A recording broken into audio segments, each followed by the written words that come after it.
Hey guys, this Divyanshu, welcome back to another episode of football daily.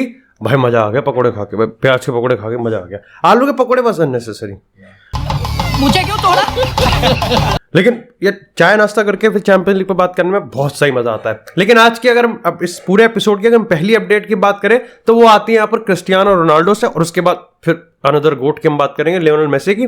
सबसे पहले अगर Ronaldo की बात करें तो देखो, ऑनगोइंग कंट्रोवर्सी जो हाल ही में हुई है वो यहाँ पर रोनाल्डो वर्सेस गैरी नेविल के मतलब कुछ हिसाब सा है। अब देखो यार, तुम में से काफी लोगों को तो ऑलमोस्ट ये स्टोरी पता ही होगी, लेकिन जिसको नहीं पता मैं एक बार वापस से रीअफर्म कर देता हूँ, शॉर्ट समरी बता देता हूँ कि जो क्रिस्टियानो रोनाल्डो और टॉटनम वाली कंट्रोवर्सी हुई थी, जहां पर रोनाल्डो ने एलिजिडली यहां पर सब्स्टिट्यूट होने से मना कर दिया था, और उसके बाद हमको देखने को मिला था कि मैच खत्म होने से पहले ही वो ना ही सिर्फ यहां पर पिच को छोड़ के चले गए थे, बल्कि इवन वो स्टेडियम को छोड़ के भी चले गए थे।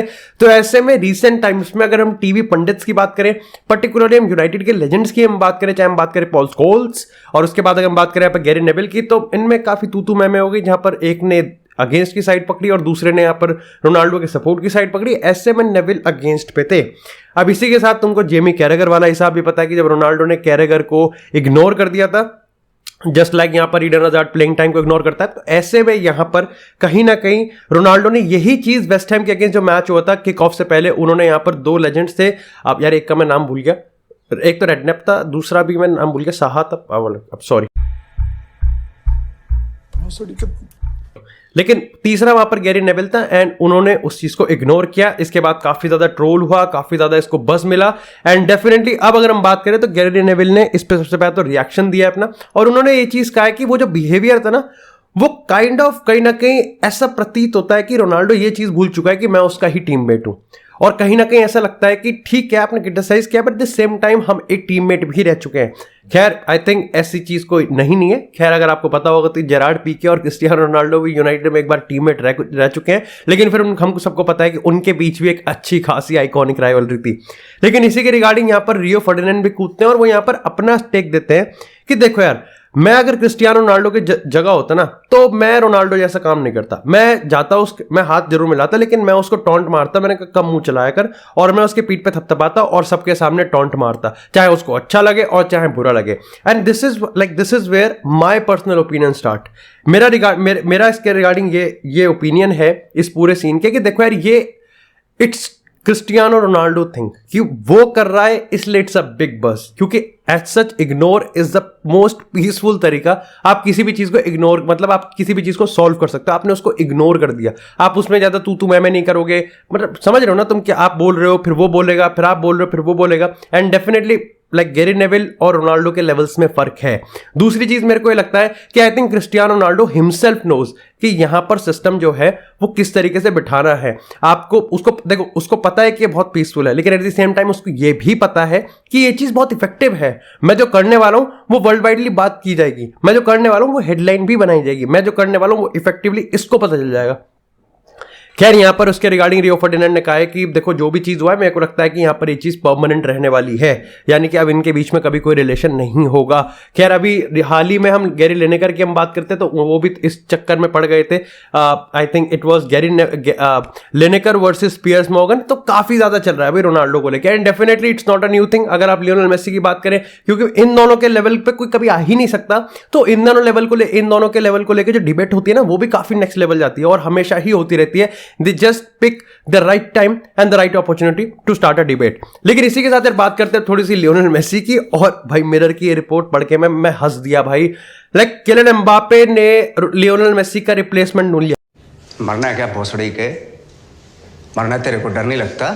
लेकिन इस पूरी स्टोरी में डेफिनेटली ह्यूमर तथा मेरे को तो काफी ज्यादा अजीब लगी है वाली पूरी story, but at the same time हम अगर इसके थोड़े से कंटेंट पे जाए यहाँ पे, तो उन्होंने ये चीज लिखा है कि जो ह्यूगो एक्टिते हैं वो किलियन एम्बापे उसके साथ एक पार्टनरशिप बनाना चाहते हैं, और इसका डायरेक्ट लिंक आता है उस डबल पिवट वाली सिस्टम से। अब तुमको पता है कि हाल ही में एट टाइम्स किलियन एम्बापे ने जब खराब परफॉर्मेंस किया है, या फिर खराब परफॉर्मेंस गई है, या फिर थोड़ा सा ड्रॉट आया है, तो उन्होंने रिस्पेक्ट द फैक्ट कि नेमार और मेसी की परफॉर्मेंस कैसी चल रही है, उन्होंने डबल पिवट का जो सवाल है उसको बार बार खड़ा किया है।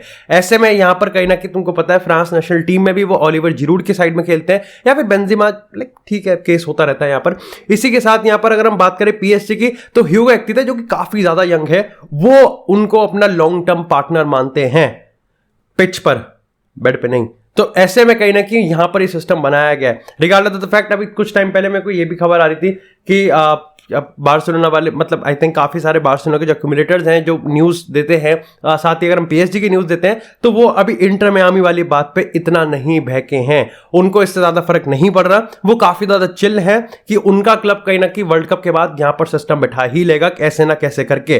खैर मैनचेस्टर सिटी की तरफ से कोई रिएक्शन नहीं मिला, ना ही उनके फैंस से, ना ही उनके ग्रुप से, और ना ही उनके क्रिएटर्स या फिर उनके कैंप से। तो डेफिनेटली मेरे को लगता है सिटी तो काफी ज्यादा पीछे है इस रेस में, ऑलमोस्ट भारी है। लेकिन इसी के साथ यार अब बात करते हैं थोड़ी सी चैंपियंस लीग की। एंड भाई कल बॉक्स ऑफिस मैच नहीं था, I think Liverpool versus Napoli कह सकते हैं बॉक्स ऑफिस वाली कैटेगरी में आएगा। नेपोली की जिस तरीके से परफॉर्मेंस चल रही है, मैंने सही बताऊं तो बहुत हद तक पूरा डीपली घुस के वही मैच देखा है मैंने। बीच बीच में मेरे को करना पड़ा था क्योंकि सिस्टम ऐसा बैठ चुका था। लेकिन सबसे पहले देखो बहुत सारी चीजें तो जो दिमाग में आती रहेगी मैं वो बोलता रहूंगा। पहले अगर हम बात करें यहाँ पर स्पर्स वर्सेज, हाँ यही मैं भूल गया है ना, स्पर्स वर्सेस मार्सेल की भाई एटमॉस्फेयर बेहतरीन था, लेकिन उससे बेहतरीन ग्रुप था। तो यहां पर स्पर्स वर्सेस मार्सेल का चल रहा था और इधर स्पोर्टिंग वर्सेस फ्रैंकफर्ट का चल रहा था। And to be very very honest, half time के बाद से या फिर हाफ टाइम 45 मिनट में टेबल की सूरत 6 बार बदली है, 6 बार। टॉटनम यूरोपा में जाते जाते टॉप टेबल को टॉप करके चली गई।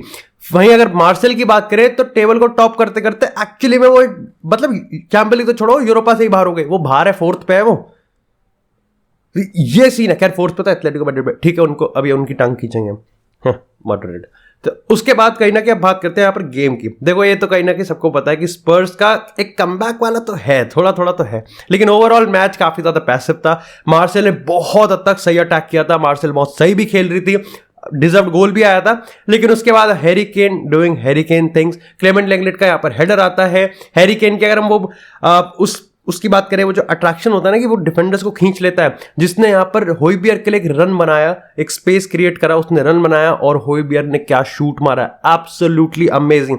या आई थिंक अब 2-3 बार ऐसा हो चुका है जब मैंने होइबियर को काफी सही पोजीशन पे से शूट मारते हुए देखा है, जिसको हम कल्ट क्लासिक गोल कह सकते हैं, which is absolutely amazing thing.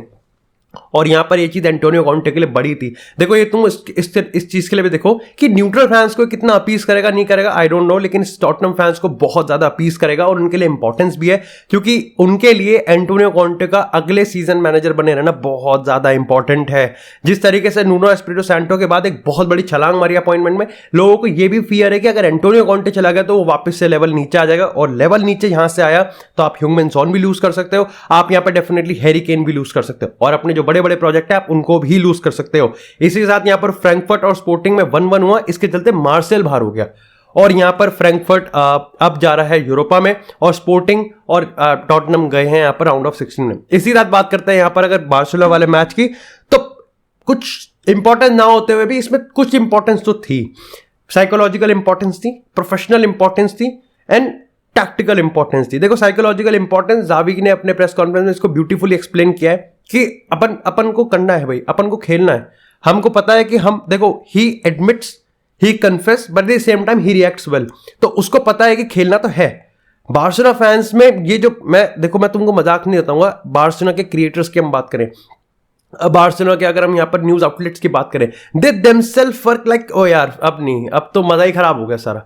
वो चीज कहीं ना कहीं रिवाइव करनी पड़ेगी। किसका काम है वो? मेरा काम नहीं है, तुम्हारा काम नहीं है, वो एक्चुअली में खुद क्लब के अंदर से आना चाहिए कि yes there is still a lot to fight. अरे सीखो यूवेंटस से कुछ यार, तुम तो बहुत सही पोजीशन पे हो, यूवेंटस कुछ भी नहीं है।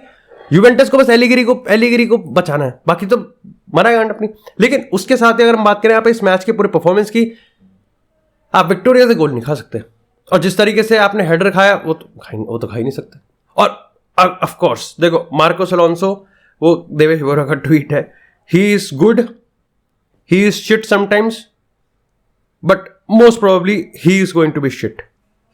कुछ ऐसा ही था, मतलब एग्जाम्पल तुम समझा करो यार, खराब हो जाता है अब। पढ़ाई में बच्चा दिमाग ज़्यादा लगाता रहता है। देखो आप यहाँ पर कहीं ना कहीं इतने गोल नहीं कंसीड कर सकते, लेकिन इसमें स्ट्रॉन्ग पॉइंट्स थे। एक चीज़ जो मैं कंफर्म होकर कह सकता हूँ कि यहाँ पर अब फेरान टोरेस का जो कॉन्फिडेंस है वो अच्छा खासा आ रहा है। ऐसे में लेवेंडोव्स्की के अलावा अगर बार्सिलोना के फैंस किसी और को ढूंढ रहे हैं जो कि प्रोलिफिक गोल स्कोर हो सकता है तो वो आपका फेरान टोरेस है। साथ ही अगर हम बात करें यहाँ पर अंसु फाटी की, अभी भी काफ़ी सही चीज़ें, लेकिन ओवरऑल गेम प्ले की हम बात करें यहाँ पर, अगर हम यहाँ पर आउटपुट की बात करें तो उसको बहुत ज़्यादा इंप्रूव करना पड़ेगा। रफीनिया की तरफ से काफ़ी सही चीज़ थी।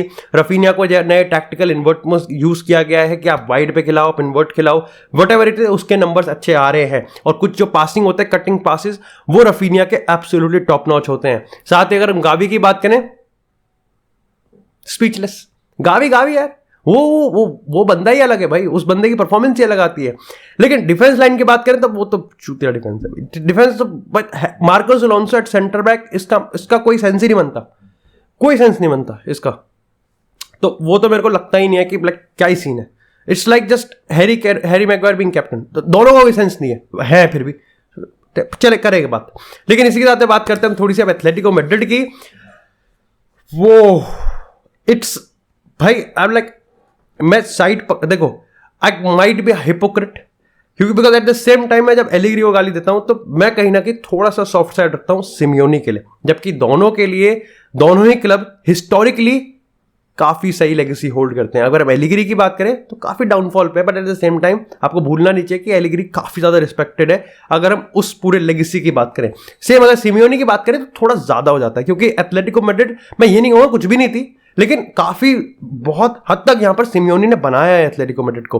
बट अब कहीं ना कहीं फाइट आ गई है एवोल्यूशन वर्सेस लेगेसी की। या तो आप लेगेसी को होल्ड करके कहीं ना कहीं अपने ओल्ड स्कूल पे चलो, या फिर आपको एवोल्यूशन तो करना पड़ेगा, और एवोल्यूशन आएगा यहां पर मूव ऑन करके। तो मतलब कुल मिला के सिमियोनी को सैक कर दे क्या? अब देखो सीधी सी बात है, यहां पर सिमियोनी सैक तो नहीं होगा। जिस तरीके से कहीं ना कहीं अभी कॉन्फिडेंस मोशन की हम बात करते हैं तो अभी तक तो एथलेटिको के ऑफिस से कोई खबर ऐसी नहीं निकल के आई है कि यहां पर कन्फ्रंटेशन होता हुआ दिख रहा है। हालांकि अगर हम यहां पर एथलेटिको फैंस की बात करें तो जो अप्रूवल रेटिंग है वो बहुत हद तक गिर चुकी है। अब देखो एथलेटिको मैड्रिड पिछले हफ्ते ही बाहर हो गई थी चैंपियंस लीग से, क्योंकि यहां पर लेवरकूजन के साथ उसका ड्रॉ हो गया था और उसके चलते वो बाहर हो गई। अब यहां पर कहीं ना कहीं एक बार फिर से वो मैच हार गए हैं और वो यूरोपा लीग से भी बाहर हो गए हैं। That's a huge huge huge thing. और इस बार आई थिंक पोर्तो ने हराया है। यार मैं पोर्तो और स्पोर्टिंग में थोड़ा कंफ्यूज हो रहा हूं कि पोर्तो किस वाले ग्रुप में थी, मैं स्क्रिप्ट भी नहीं है मेरे पास, बट ठीक है। लाइक यहां पर कहीं ना कहीं अगर आप गेम प्ले की बात करोगे तो ढीला गेम प्ले, बहुत ही ढीला गेम प्ले, और सामने वाला तो इस कदर काट रहा था। एवनल्सन की हम बात करें, बोला भाई बढ़िया गोल मार रहा है। तो यहां पर प्रॉब्लम बहुत ज्यादा बड़ी है। और रिसेंट टाइम्स में अगर हम बात करें तो देखो, तुमको पता है रिक्रूटमेंट स्ट्रैटेजी एथलेटिको की एफिशिएंट होनी चाहिए। वो इसलिए होनी चाहिए क्योंकि आपके पास यहां पर पैसा नहीं है ज्यादा, लेकिन वो भी फ्लॉप होती हुई दिख रही है। और अगर वो फ्लॉप नहीं है तो उसको जस्टिफाई करता हुआ भी कोई काम नहीं हुआ है। और इसका सबसे बड़ा प्राइम एग्जाम्पल है जाओ फेलिक्स। आप जाओ फेलिक्स पे अगर आपको टिकना है तो आप कब तक टिका के रखोगे, है ना? और जाओ फेलिक्स को अगर आपको सेल करना है तो फिर आपका प्राइस टैग जस्टिफाई होना चाहिए। तो यहां पर असमंजस में तो है। एंड सिमियोनी सेइंग कि अब कोपा देल रे और हम लालिगा में, भैया कोपा देल रे में हो जाओगे, लालिगा में जिंदा नहीं हो, मार देंगे, जिंदा करके फिर मार देंगे। बार्सिलोना और रियल मैड्रिड नहीं हो, मतलब ही नहीं है। और लालिगा में अगर आप इस कदर से कह रहे हो कि हम टॉप 4 के रेस के लिए जाएंगे, तो पहली चीज तो आप खुद के एस्पिरेशन कम कर दिए, तो यही एक बहुत बड़ा डाउनग्रेड है। कल को यूनाइटेड आके देखो, यूनाइटेड का चलो मैं कह रहा हूं कि केस है ठीक है, लेकिन आर्सेनल अच्छी जाए, यूनाइटेड अच्छी जाए, प्रीमियर लीग का एग्जांपल ठीक है नहीं देना चाहिए, क्योंकि प्रीमियर लीग में कंपटीशन काफी ज्यादा है। Definitely no disrespect to LaLiga, लेकिन उनकी फाइनेंशियल पावर भी काफी ज्यादा है प्रीमियर लीग की।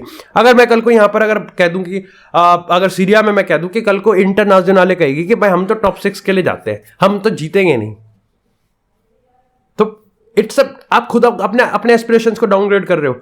अगर हम स्पेनिश फुटबॉल की बात करें तो लालिगा में रियल मैड्रिड, बार्सिलोना पे तीसरा नाम एथलेटिको मैड्रिड का ही आता है। अगर एथलेटिको मैड्रिड कल को ये कहते हैं कि यार हम तो हमारे एस्पिरेशंस तो टॉप 4 के हो गए, तो पहली चीज तो आपने खुद के कम कर दिया। और दूसरी चीज ये है कि लैंडस्केप बदल रहा है। लालिगा इतना कोई सिंपल नहीं रहा है, लालिगा कॉम्प्लिकेटेड हो गया। लालिगा में बढ़िया बढ़िया टीम आ गई है, वाल्वर्दे की बिल्बाओ है, उसके बाद रियल बेटिस है, रियल सोसेडाड है, फिर विलारियल भी देखते हैं किस तरीके से यहाँ पर वो कमबैक करते हैं उनई एमरी के बाद। तो डेफिनेटली सिस्टम काफी ज्यादा बढ़िया है यहाँ पर लालिगा का भी, तो इजी होने नहीं वाला।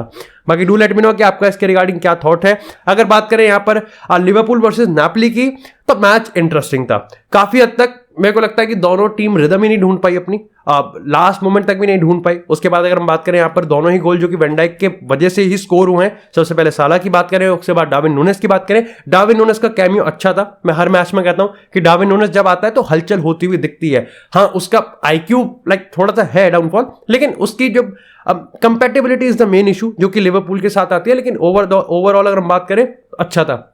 हाँ, आज मैं शॉक इसलिए भी हुआ कि डिस्पाइट लिवरपूल थोड़ा सा बहुत मिडल में जा रही थी, बट 4-4-2 डायमंड नहीं थी, उसको स्क्रैप किया गया था। कर्टिस जोन्स को आपने उधर खिलाया, जो मेरे लिए काफी सही परफॉर्मेंस था। मोहम्मद साला भी ठीक था, लेकिन सिर्फ ठीक ही मैं कहूंगा। लेकिन एक जो डेवलपमेंट मेरे को दिखी वो थी यहाँ पर कोनाते की। कोनाते के आते ही वैन डाइक की परफॉर्मेंस काफी सही गई, और उसके बाद गोमेज पे भी कोनाते काफी ज्यादा सही है। तो नेपोली की बात करें तो जो वो है उधर जो बढ़िया सा प्लेयर है, क्या नाम है उसका, करवा चौथ, तो वो भी काफी सही परफॉर्मेंस उसकी अच्छी थी, लेकिन बेस्ट नहीं थी। विक्टर ओसिमन में काफी हद तक शांति था। नेपोली काफी ज्यादा पैसिव फुटबॉल खेल रही थी। जैसा मैंने कहा कि रिदम दोनों को ही नहीं मिला, लेकिन बस फर्क इतना है कि लिवरपूल को रिदम फाइनल थर्ड में जाके नहीं मिला। वहीं अगर हम यहाँ पर बात करें नेपोली की, तो उनको फर्स्ट और सेकंड थर्ड में भी नहीं, फर्स्ट और सेकंड हाफ में भी नहीं मिला, थर्ड की तो बात ही छोड़ दो। बाकी that's it for this episode guys. करते हैं यार एक प्रेडिक्शन वीडियो पे करते हैं, अगर बात करते हैं, और क्या पता जल्दी लाइव आ जाए, जिससे जो नेक्स्ट चैंपियन लीग का जो मैच डे है, यानी कि जो बचा हुआ मैच डे है, उस पर हम अच्छे से बात कर सकते हैं। अगर आपको ये वीडियो पसंद आए तो वीडियो को लाइक करें, चैनल को सब्सक्राइब करें। आपको इससे फुटबॉल से एक्सक्लूसिव कंटेंट चैनल पर मिलता रहेगा। तब तक के लिए stay tuned, stay safe, and I will see you in next episode.